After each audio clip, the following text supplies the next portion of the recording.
Any response to anything anybody's said at this stage?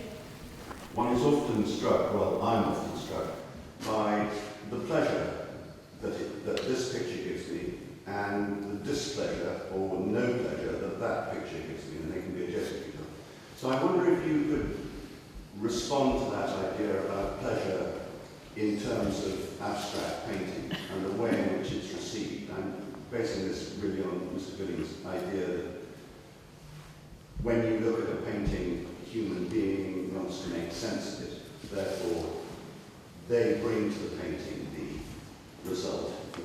But I wonder if you could just bring pleasure into that and see how that works. There are, I guess, artists are people, and so that there are different type of artists who make work in different ways, and obviously there are different viewers who react in different ways. But in the abstract tradition, there are, as Sam pointed out earlier, these a certain number of artists who work out things in a very kind of mathematical, methodical, very formulaic way, and a hard kind of way, and it comes out of maybe very strict theory, and as a result they make very hard paintings. They're not ones that you naturally warm to. They're intellectual, but they're only kind of engaging intellectually if you're already equipped to deal with them. You know, if you're already a subscriber to that type of work.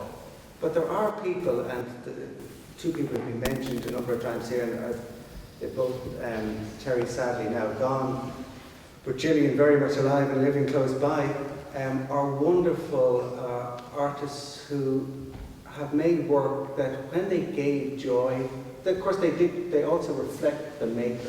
I mean, Gillian Ayres and Terry Frost are two larger than life, incredibly generous, warm people, and they make work that kind of carried that energy. And people who had no interest in abstract art or didn't know anything about the importance in the art world of both of those people in modern British art would get that from the painting. And there are certain paintings that just send that out in bucketloads more than others. John, I think I would add Sandy Brown to that list.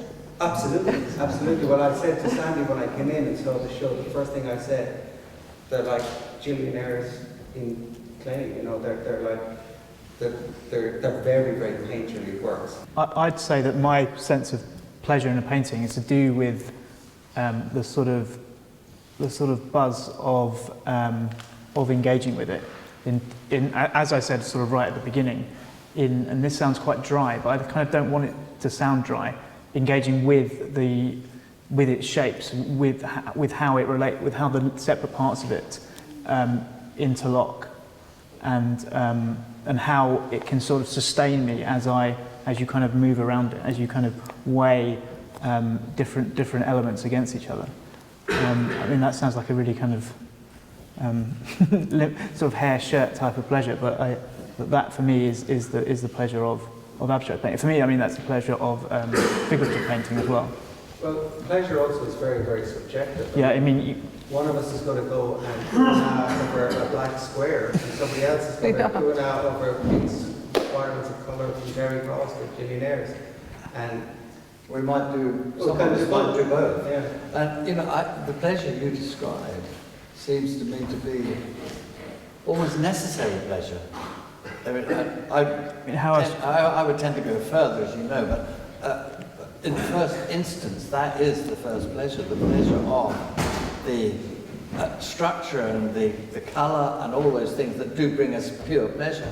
But your systems artists and so on, they also bring pleasure because there is such a thing as intellectual pleasure, the pleasure of the mind as it works with something presented to it.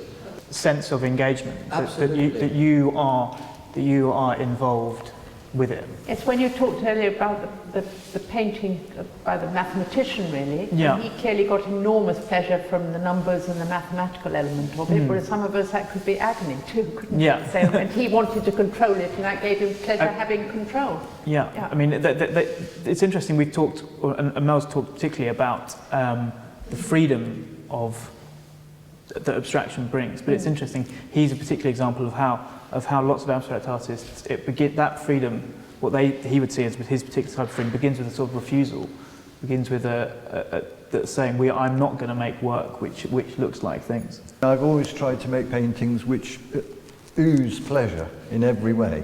That's part of my mission in life, is to try and give the observer as much pleasure from looking at my work as possible. But I have found abstract painting hard. It's not easy. And I keep thinking to myself, why does it have to be so difficult? It is actually a difficult activity. And the more that I've got involved with the making of it, I can't say the less pleasurable they've got, but the more other issues have sort of come into the work to do with whether the painting stands up, whether it's got, it has other qualities in it apart from the fact of sort of woomphing you. And I've tried to do a couple of paintings that just woomph you off the ground with their loveliness, but it's got a bit more complex than that. And obviously I'm interested really that some of the joy is still there, but that the more complicated questions that one might have about a work of art are also available, in your engagement with the work. I think that the notion of pleasure relating to painting is something that's very narrow. I only want to say that. Maybe satisfaction is a better word than pleasure, because at certain times when you approach something, as Mel said earlier, What about disturbance? Yeah, but I mean, maybe if you're in a it's not satisfaction is not disturbance. Emotional response. Disturbing, you see, and it is right that they should be disturbing. Yeah. Well, I mean, like Mahler, I remember taking somebody once to a Schoenberg concert, and they couldn't know what to do. It was so upsetting to them. But I found it very satisfying because I love the work already. So if you're already, halfway there, if you're speaking. Okay, at the back. I just wanted to mention that all this is giving me very vivid recollection of the exhibition of Rothko at the Tate, when you went into the one room with these huge Rothko panels and the very, very powerful colours and the emotional response that gave you as you sat enclosed by this space of his work, is that the powerful colour and the impact that work had. It's partly to do with the way in which you approach them. You expect something of that kind of experience. There's nothing invalid about this. And the Tate hangs them in a way that was intended to determine that kind of experience on his part. But interestingly, because they were painted for a restaurant in the first instance, and the restaurant turned them down because they were too gloomy. So, at that point, they suddenly became a chapel, the adornments of a kind of chapel, in the gallery, which gives people this, I know it gives people a tremendous buzz, a tremendous feeling, and a lot of, quite often that awful word spiritual is kind of bandied about in relation to those paintings.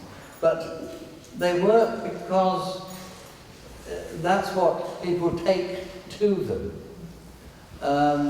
If you had gone to that restaurant, you might well have said, God, I can hardly eat because I feel this tremendous spiritual feeling. You'd say, I wish they didn't have those bloody paintings. They're so bloody miserable. So, it's very much a matter of how we approach. There's a whole literature and a whole discourse, as it were, formal and informal, around Rothko, which encourages us to think that. No, I was very aware of the manipulation and the use of that space, but at the same time... That's what you felt. Yeah. Whereas last week I was lucky enough to be at the dinner that Channel 4 gave for the sort of giving to the world, as were the Grayson Perry tapestries. And Grayson Perry was talking about them. We had a great deal of discussion afterwards about where these enormous tapestries could hang. At the moment they're in the Victoria Mirror Gallery, which is about twice the size of this, and they're very big and very demanding, very colourful. and not very abstract, but they're absolute spot-on commentary on the human condition, with lots of artistic, painting, historical references. And somebody said, well, why couldn't we put them in the restaurant like in the Tate? The old Tate Britain. Remind me who it is who's got Whistler. A Whistler, yes. Whistler. And we could sit and we could comment on middle class taste, upper class taste, all the tattoo stuff that you may have seen on Channel 4 last week that he admired so much up in Sunderland. So I think where things are hung, why they're hung there, and how you can comment on them is tremendously interesting at the moment too.